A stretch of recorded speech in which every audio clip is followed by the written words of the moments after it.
Hello दोस्तों, आप सभी का हमारे यूट्यूब चैनल लक्ष्य प्राप्त एजुकेशन पॉइंट में बहुत बहुत स्वागत है। उम्मीद आप सभी अच्छे होंगे। आज का हमारा टॉपिक है मृदा। मृदा क्या होता है, या साधारण शब्दों में कहें तो ऐसी मिट्टी या ऐसा तत्व जिसमें हम फसलों को उगाते हैं और अन्य कार्यों में उसको प्रयोग में लेते हैं, उसे हम मृदा कहते हैं।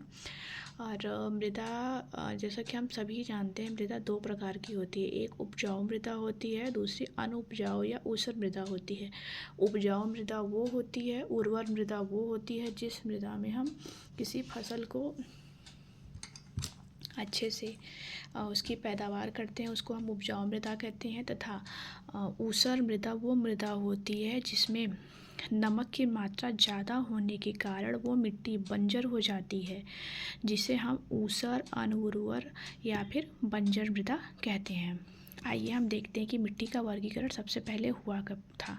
ठीक है, 16वीं शताब्दी तक मिट्टी का जो वर्गीकरण था उसका गठन, भूमि का ढलान, मिट्टी में नमी की मात्रा के आधार पे इसका जो है 16वीं शताब्दी में वर्गीकरण किया गया था। किस आधार पे? मिट्टी का जो गठन है, उसका रंग, भूमि का ढाल, मिट्टी में नमी की मात्रा के आधार पे इसका वर्गीकरण किया गया था। ठीक है, तो जो गठन के आधार पे वर्गीकरण किया गया था उसमें जो है बलुई मृदा, मृण्मय मृदा, पासु और दोमट मृदा आती हैं। ठीक है, और रंग के आधार पे जो मृदा का वर्गीकरण किया गया था इसमें है लाल मृदा, पीली मृदा और काली मृदा। ठीक है, तो मृदा को लेकर के कुछ सर्वेक्षण विभाग या अनुसंधान बनाए गए हैं, इसको हम देखते हैं, जो कि पेपर में बहुत ही इम्पॉर्टेंट है। तो पहला जो है, भारत में मृदा सर्वेक्षण विभाग की जो स्थापना हुई है 1956 में की गई है। भारतीय कृषि अनुसंधान परिषद, जिसका शॉर्ट फॉर्म है ICAR।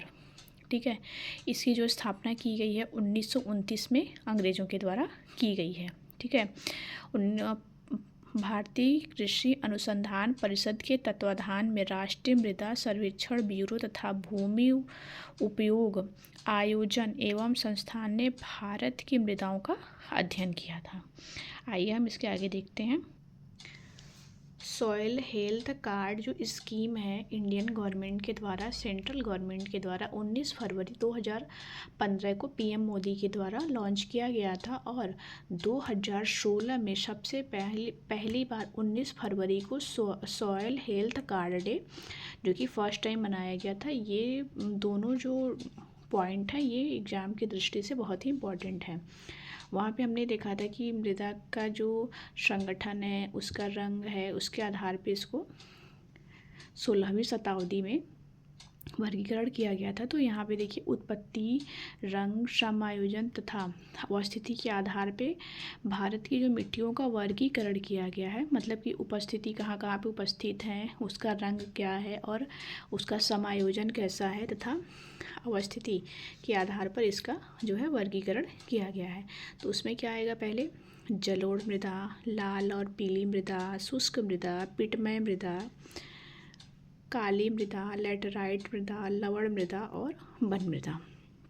तो आइए हम जलोढ़ मृदा के बारे में देखते हैं। जलोढ़ मृदा होती क्या है? ये मृदा जो होती है ये पूरे भारत में जो है 40 से 42% जो भूभाग है हमारे पूरे भारत का, यहाँ पे ये पाई जाती है। ये जो मृदा है ये उत्तरी मैदान तथा नदी घाटियों में पाई जाती है। ये नदियों के द्वारा भाकर के लाई जाती है। स्पेशली जो हमारे उत्तर भारत में नदियाँ बहती हैं, जिसमें गंगा नदी है, ब्रह्मपुत्र नदी है, और इसकी जो सहायक नदियाँ हैं ये सब लेकर के आती हैं। तो आइए हम इसके बारे में पढ़ते हैं।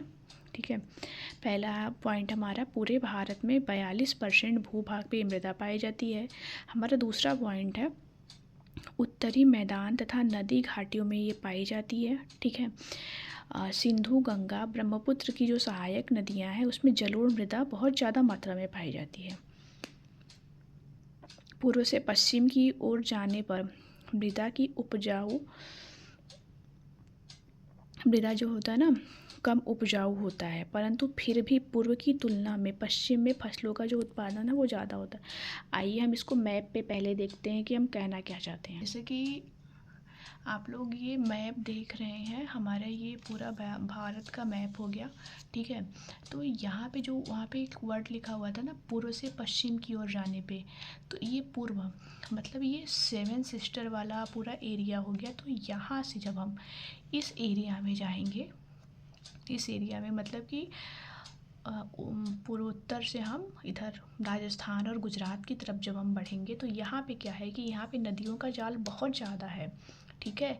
लेकिन यहाँ पे जो है मिट्टी यहाँ की तो उपजाऊ है, लेकिन यहाँ का ये जो पूरा भौगोलिक जो यहाँ की बनावट है, तो यहाँ पे जो है कि बहुत ज़्यादा भूभाग पे पर्वत पाए जाते हैं, मतलब कि पहाड़ पाए जाते हैं, जिसके कारण यहाँ पे भूमि कम है, तो वहाँ पे उपजाऊ होती नहीं है, फसलें उतनी मात्रा में उपजाऊ हो नहीं पाती हैं। लेकिन ये जो आप बिहार, उत्तर प्रदेश, ये जो आप एरिया देख रहे हैं, पश्चिम बंगाल, झारखंड, ये जो है ये पूरा जो एरिया है ना, ये पूरा ये मैदानी एरिया है, ठीक है, मैदानी एरिया है। और ये गंगा का ये पूरा मैदानी भाग है। तो यहाँ पे क्या होता है, इसकी तुलना में ये यहाँ की मिट्टी तो उपजाऊ है, लेकिन जब हम इधर से इधर की ओर बढ़ेंगे, यहाँ की मिट्टी कम उपजाऊ है, लेकिन यहाँ पे जो भाग है मैदानी भाग होने के कारण यहाँ की तुलना में यहाँ पे जो है उत्पादन ज़्यादा होता है।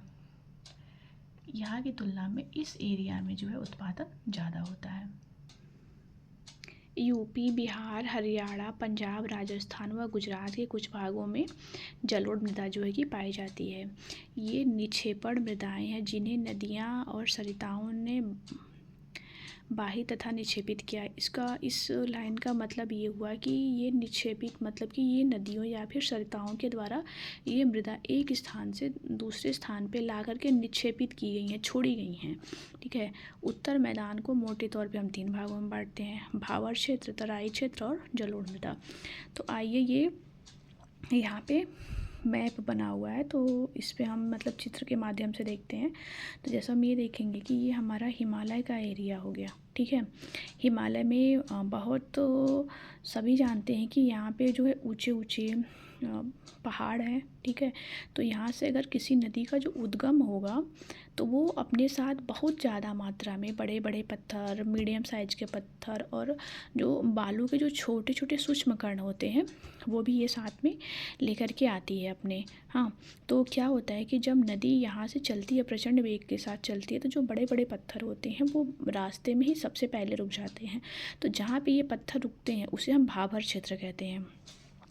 फिर नदी वहाँ से आगे की तरफ बढ़ती है जब, तो इससे जो बड़े साइज से जो थोड़े छोटे पत्थर हैं, ये यहाँ पे बीच में रुकते हैं। हाँ, और फिर उसके बाद जब नदी जो है उसका वेग धीरे धीरे आगे जैसे बढ़ रही है, तो उसका वेग भी धीरे धीरे कम हो रहा है। तो जैसे ही ये मैदानी भाग में पहुँचती है, तो यहाँ पे जो बिल्कुल बारीक बारीक कण हैं, जो कि आप ये कह सकते हैं कि मिट्टी बन चुके हैं या फिर मिट्टी बनने वाले, ऐसे जो कण होते हैं, ये यहाँ पे जलोढ़ वाला मृदा वाला जो एरिया है यहाँ पे छोड़ दिया जाता है, ठीक है।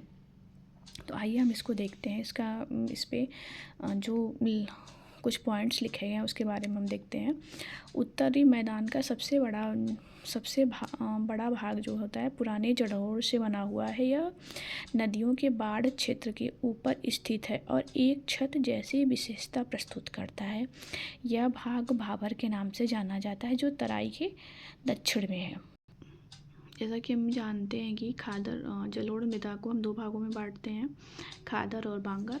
तो जो खादर मृदा होती है, प्रतिवर्ष बाढ़ों के द्वारा निक्षेपित होने वाला नया जलोढ़क है, जो महीन गाद होने के कारण मृदा की उर्वरता को बढ़ाता है।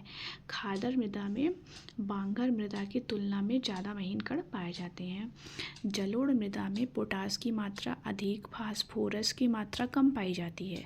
ये इंपॉर्टेंट लाइन है, इस पे क्वेश्चन बनते हैं कि जलोढ़ मृदा में पोटास की मात्रा कितनी होती है, कम होती है या ज़्यादा होती है। तो इसमें पोटास की मात्रा अधिक और फास्फोरस की मात्रा कम पाई जाती है। अधिकतर जलोढ़ मृदा पोटास, फास्फोरस और चूना युक्त होती है तथा नाइट्रोजन भी इसमें पाया जाता है। ये मोस्ट इम्पॉर्टेंट लाइन है। जलोढ़ मृदा एक ऐसी मृदा है जिसमें नाइट्रोजन पाया जाता है। चावल, गन्ना, गेहूँ और अन्य जो फसलें हैं तथा दलहन की जो फसल होती है, उसके लिए जलोढ़ जो मृदा है बहुत ही उपयुक्त होती है। अधिक उपजाऊपन के कारण जलोढ़ मृदा वाले क्षेत्रों में गहन कृषि की जाती है और जनसंख्या भी यहाँ पे अधिक निवास करती है। जैसे कि एग्जाम्पल के लिए हम देख लें कि उत्तर प्रदेश जो है क्षेत्रफल की दृष्टि से तो राजस्थान फर्स्ट नंबर पे है, लेकिन पॉपुलेशन की दृष्टि से हम देखेंगे तो यूपी में पॉपुलेशन सबसे ज़्यादा पाई जाती है। क्यों? क्योंकि यहाँ का जो भौगोलिक बनावट है तो यहाँ पे मैदानी भाग ज़्यादा पाए जाते हैं। इस कारण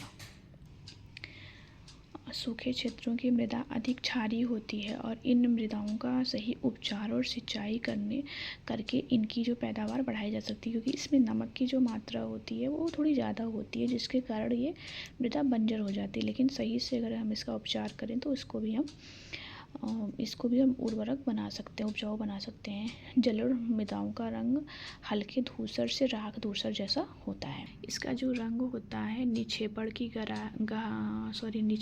गहराई जलोढ़ के गठन निर्माण में लगे समय के ऊपर ये डिपेंड करता है।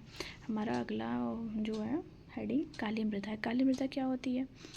काली मृदा जो होती है जिसका कलर काला होता है, ये कहाँ पे पाया जाता है? प्रायद्वीपीय पठार में काली मृदा का क्षेत्र दक्कन ट्राइब के नाम से जाना जाता है। ये इसकी उत्पत्ति कैसे हुई है? ज्वालामुखी उत्पत्ति का है।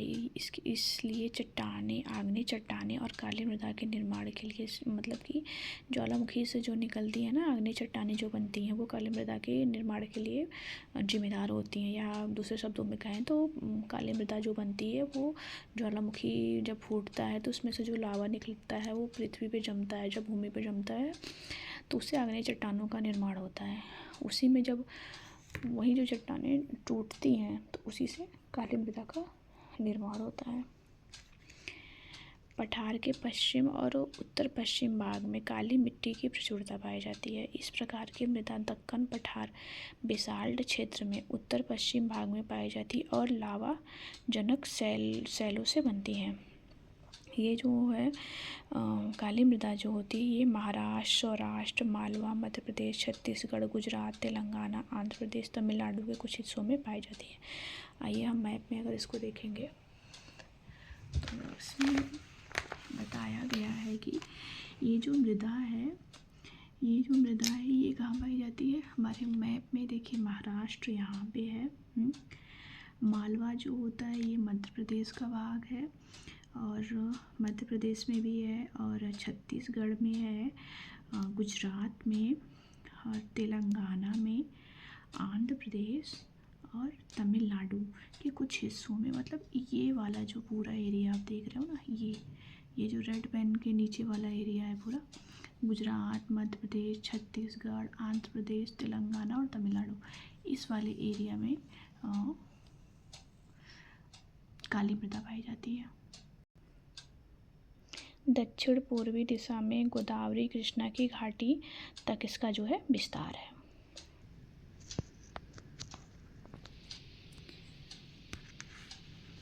गोदावरी, कृष्णा, कावेरी, कृष्णा जो नदियां हैं उसके ऊपरी भागों और दक्कन के पठार के उत्तर पश्चिम भाग में गहरी काली मृदा पाई जाती है।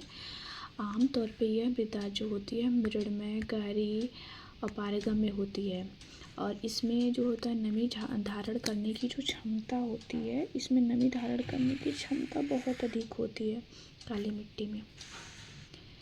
और इसमें क्या क्या पाया जाता है? इसमें कैल्शियम कार्बोनेट, पोटाश, चूना, लोहा, मैग्नीशियम, एल्युमिनियम, ये सब जो होता है कि इसमें काली मिट्टी में पाई जाती है।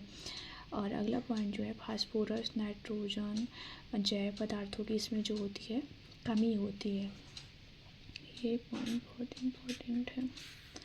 ये मृदा जो होती है गीली होने पे फूल जाती है और चिपचिपी हो जाती है। इस मिट्टी को जोतना जो होता है कि मुश्किल हो जाता है और जब ये मृदा जो होती है सूख जाती है तो मतलब बिल्कुल ऐसी हो जाती है ना जैसे कि स्वतः जुताई की गई हो, तो काली मिट्टी को स्वतः जुताई वाली भी मृदा कहते हैं। बरसात प्रारंभ होने के पहले ही इसकी जुताई कर ली जाती है।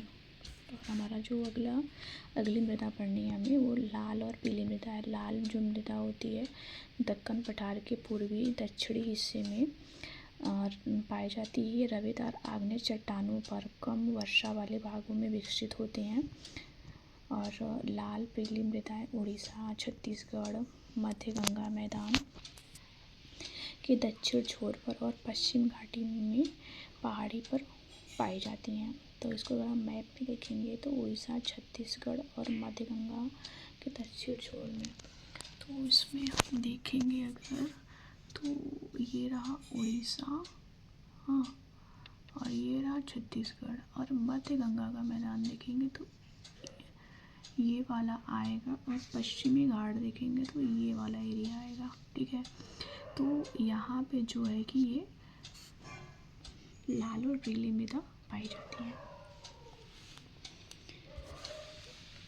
इसमें आगे देखते हैं, इन मृदाओं का जो रंग होता है लाल होता है, और रंग रवेदार, आग्नेय और रूपांतरित चट्टानों में लौह धातु के प्रसार के कारण होता है। लाल पीला रंग जो होता है जल योजन के कारण होता है। इसका पीला जो रंग होता है इसमें सामान्यतः नाइट्रोजन, फास्फोरस, ह्यूमस की कमी होती है। और महीन कणों वाली लाल पीली मृदाएं सामान्यतः उर्वर होती हैं, क्योंकि मृदाएं जो होती महीन होती है और सामान्यतः उर्वर होती हैं। इसके विपरीत मोटी कणों वाली जो उच्च भूमि की मृदा होती हैं वो अनुर्वर होती हैं।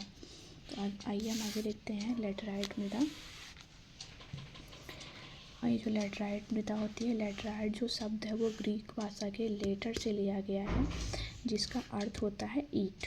ठीक है, अगला पॉइंट देखते हैं। लैटराइट मृदा का जो निर्माण होता है वो उष्णकटिबंधीय तथा उपोष्णकटिबंधीय जलवायु क्षेत्रों में आर्द्रता तथा शुष्क ऋतुओं के एक के बाद एक आने के कारण होता है। जो लैटराइट मृदा का जो निर्माण होता है वो उष्णकटिबंधीय तथा उपोष्णकटिबंधीय क्षेत्रों में या में जो होता है कि जलवायु क्षेत्रों में आर्द्र तथा शुष्क ऋतुओं के आने के बाद होता है। लैटराइट मृदा उच्च ताप और भारी वर्षा के क्षेत्रों में विकसित होती हैं, जहाँ पे टेम्परेचर बहुत ज़्यादा होता है और वर्षा कम होती है। जैसे कि हमारा जो राजस्थान का एरिया है वहाँ पे वर्षा तो ज़्यादा होती है, वर्षा कम होती है, लेकिन टेम्परेचर जो होता है वहाँ पे ज़्यादा होती है।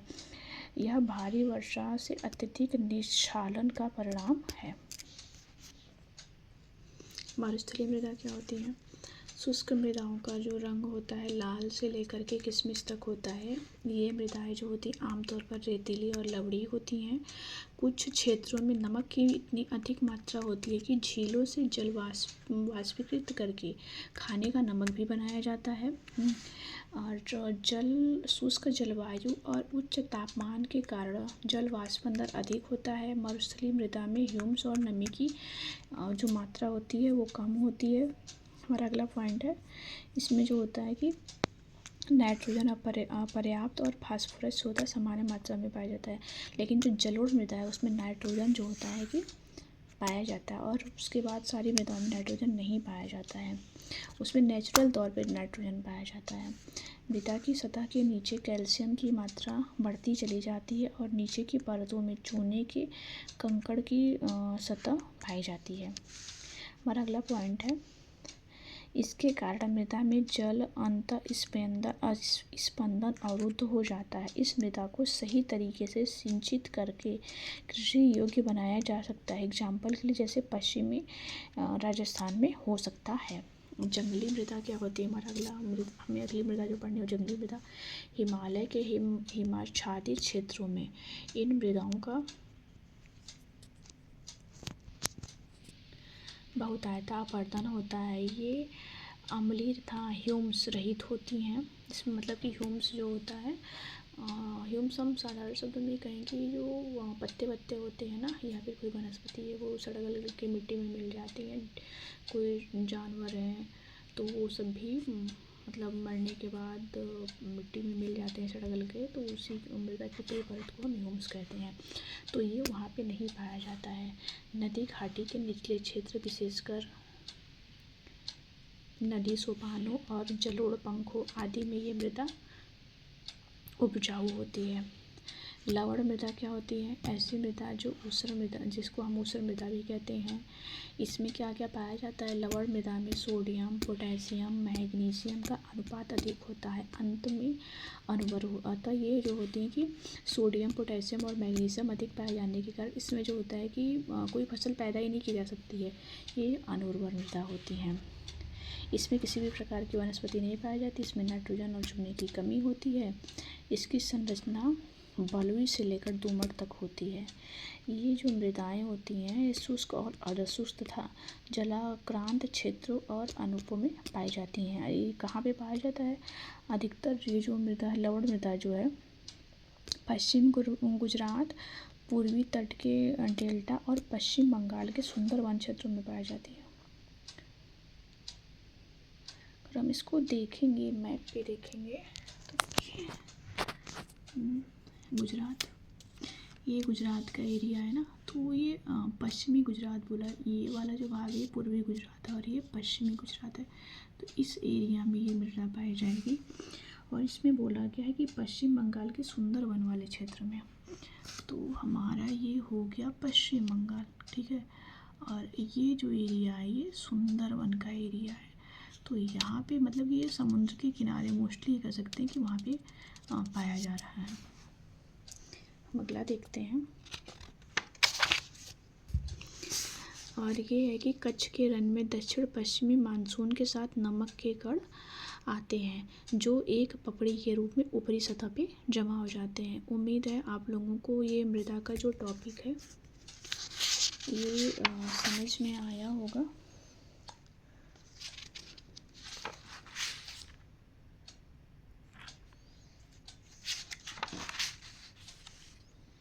अगर वीडियो पसंद आए तो चैनल को लाइक करिए, सब्सक्राइब करिए। Thank you.